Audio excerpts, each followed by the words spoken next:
Selamat pagi cucu-cucuku yang berbahagia. Selamat pagi Ama Ileng. Hari ini kita jumpa lagi ya. Pada episode kali ini Ama Ileng akan bacakan cerita yang judulnya Cikara Taro. Nah, ini cover bukunya. Tuh, Cikara Taro sedang bobok di bawah pohon. Santai ya, sambil memegang tongkat besinya. Seperti apa ceritanya? Ayo kita lihat sama-sama. Pada zaman dahulu, di suatu tempat tinggallah kakek dan nenek yang paling tidak suka mandi.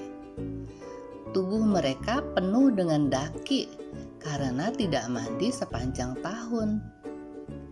Jika mereka menggosok badan, dakinya berjatuhan.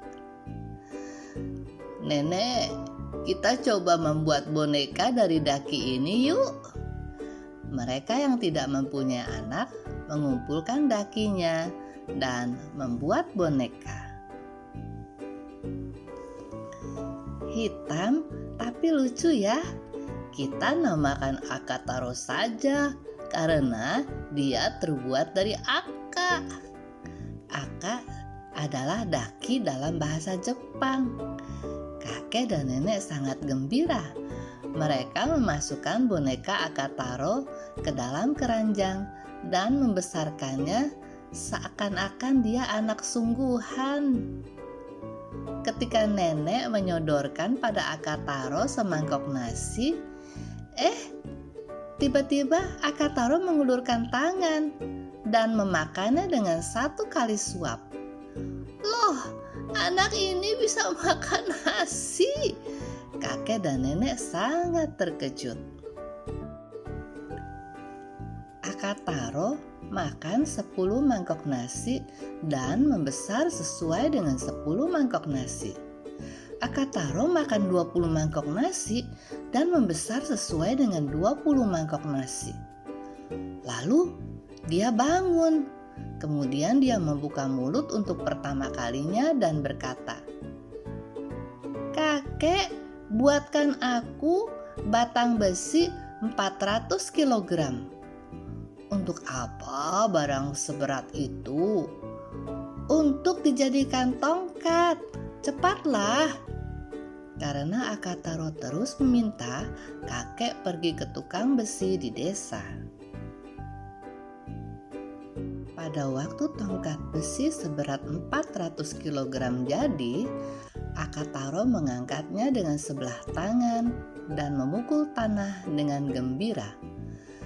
Kakek dan nenek terpental karena guncangan yang begitu hebat. Kakek terkejut dan berkata, "Alangkah kuatnya. Mulai hari ini namamu diganti saja. Kamu adalah Cikara Taro." Artinya anak laki-laki yang sangat kuat. Nomor 1 di Jepang. Sementara itu badan Cikara Taro semakin tinggi hingga mencapai 2 meter. "Aku akan melakukan perjalanan untuk mencoba kekuatanku. Kakek, nenek, jagalah kesehatanmu." Cikara Taro meninggalkan rumah sambil memutarkan tongkat besinya. Ketika ia berjalan di gunung, datanglah seorang laki-laki besar yang memikul kuil dari sebelah sana. Lalu berkata dalam suara yang besar seperti guntur, "Hoi, minggir, minggir. Aku adalah orang Jepang yang paling kuat. Midouko Taro." "Apa katamu? Akulah yang paling kuat di Jepang. Cikara Taro." Cikara Taro juga memperkenalkan diri dengan suara keras dan menurunkan tongkat besinya dengan sekuat tenaga. Blak! Kuilnya hancur berantakan. Midouko Taro juga tidak kelihatan entah kemana. Tolong! Tolong! Ternyata Midou Kotaro tersangkut di puncak pohon cemara. Apaan? Katanya kau paling kuat di Jepang. Sekarang aku akan menurunkanmu. Chikara-taro mencabut pohon cemara dan menyelamatkan Midou Kotaro. Aku tak sekuat kamu. Jadikanlah aku sebagai anak buahmu.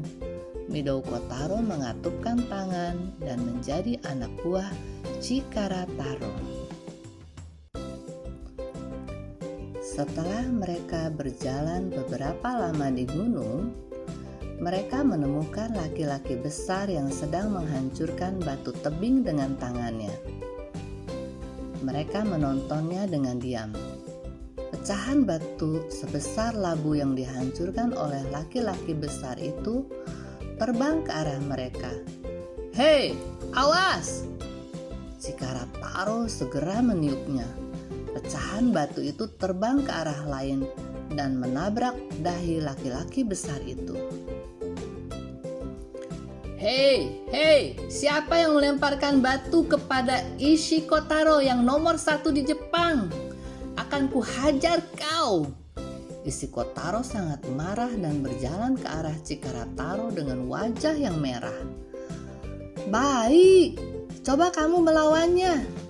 Midou Kotaro disuruh maju oleh Chikara-taro dan ia maju ke depan. Mereka berdua bergelut tetapi tidak bisa menentukan pemenangnya. Kalian sampai kapan mau berpelukan seperti itu? Chikara-taro yang habis kesabarannya memegang kuncir Ishikotaro dan memutarkannya. Pohon di hutan bergoyang seperti kena angin ribut. Aduh, sakit! Kepalaku pusing! Ishikotaro berteriak dan Chikara-taro melemparnya ke langit. Tolong! Ishikotaro yang jatuh jungkir balik masuk ke dalam tanah. Ishikotaro pun menjadi anak buahnya. Mereka bertiga turun dari gunung dan pergi ke kota. Ternyata kota itu sangat sepi dan setiap pintu rumah tertutup rapat walaupun hari masih siang. Ada apa ya? Padahal aku mau makan karena sudah kelaparan. Tidak ada siapa-siapa. Ketika mereka berjalan di kota, mereka menemukan seorang putri jutawan sedang menangis terseduh-seduh sambil duduk di tikar di depan rumahnya. Ketika Chikara-taro menanyainya, putri berkata sambil menghapus air matanya.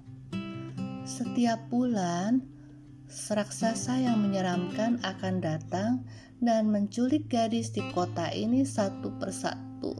Dan malam ini giliranku. Chikara-taro melotot dan berkata, aku tak tahu raksasa seperti apa, tapi aku tak bisa memaafkan orang jahat. Kami akan melawannya. Dan mereka menyuruh putri untuk mengantar sampai istana yang konon akan didatangi raksasa tersebut. Ketika malam datang, angin hangat bertiup dan muncullah raksasa yang badannya lebih tinggi daripada istana. Gadisnya di mana? Kemarilah, jangan bersembunyi. Raksasa membulatkan matanya yang berada di tengah wajah. Hoi, Midou Kotaro, Ishikotaro, seranglah, kata Chikara-taro. Tetapi keduanya langsung dijepit dan ditelan oleh raksasa. Kenapa sih? Kalau begitu, biar aku saja yang menghajarnya. Chikara-taro menyerang raksasa sambil memutarkan tongkat besi. Tetapi tongkat besinya langsung dibengkokkan oleh raksasa. Aku tidak sabar lagi. Chikara-taro menerjang perutnya dengan sekuat tenaga. Jauh! Raksasa memuntahkan Midou Kotaro dan Ishikotaro yang ditelannya dan ia menghilang seperti asap. Karena putrinya selamat, jutawan sangat gembira. Dia menawarkan hadiah kepada mereka. Kami tidak butuh apa-apa, hanya lapar saja. Karena Cikarataro berkata demikian, maka mereka memasak nasi dengan panci sebesar bak mandi. Nasinya dihabiskan dalam sekejap oleh 3 laki-laki itu. Lalu sambil tersenyum mereka berkata, "Terima kasih, terima kasih." Mereka laki-laki besar yang baik, walaupun rakus. Jutawan menjadi sangat suka kepada mereka dan menerima mereka bertiga untuk bekerja di istananya. Sejak itu juga Cikarataro dan kawan-kawannya bekerja dengan baik dan hidup rukun bersama orang-orang kota. Cucu-cucuku tersayang, kalau kita harus mandi ya, supaya kotoran daki tidak menumpuk di badan kita. Kita juga jadi anak yang sehat, kuat, jujur seperti Cikarataro ya, agar hidup kita tentram dan bahagia. Bye-bye cucu-cucuku tersayang. Love you all. Have a nice day. Mandi pagi kalau biasa, sejuk dingin tidak